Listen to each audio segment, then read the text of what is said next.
Liabilities. Liabilities के बारे में आपको बताया गया कि दो तरह की लायबिलिटी होती है, एक नॉन करंट लायबिलिटी और एक current liability.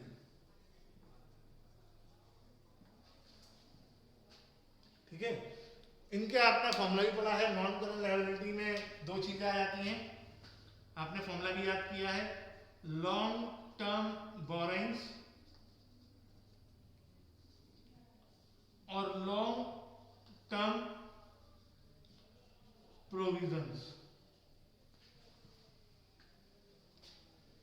Non current liability को लॉन्ग टर्म डेब्ट्स भी कहा जाता है, आपने फॉर्मूलों में पढ़ा होगा। इसका एक नाम और है लॉन्ग टर्म डेब्ट्स। ठीक है, लेकिन बैलेंस शीट अकाउंट वो उसका मैनेजमेंट का नाम है, लेकिन अकाउंटिंग में उसे नॉन करंट लायबिलिटी कहते हैं।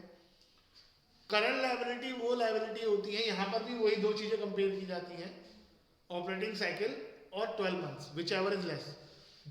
जो उस टाइम में आपको पेमेंट करनी है विद इन दैट टाइम।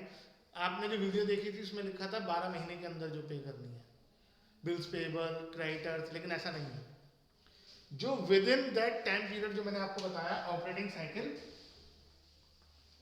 और 12 मंथ्स, इनमें से जो कम है उस टाइम पीरियड के अंदर जो पे करनी है वो आपको करंट लायबिलिटी कही जाएगी, और जो उस टाइम से ज्यादा में पे करनी है वो नॉन करंट लायबिलिटी पे की जाएगी, चाहे वो क्रेडिटर्स हो, चाहे वो बिल्स पेबल हो, चाहे वो लोन फ्रॉम बैंक हो,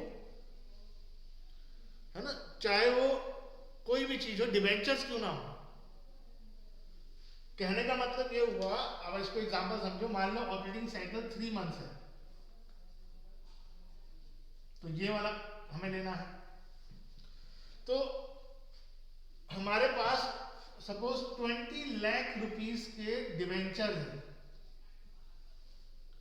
जिसमें से हमें अगले 3 महीने में 5 लाख के डिवेंचर्स का पैसा वापस करना है, रिडीम करना है।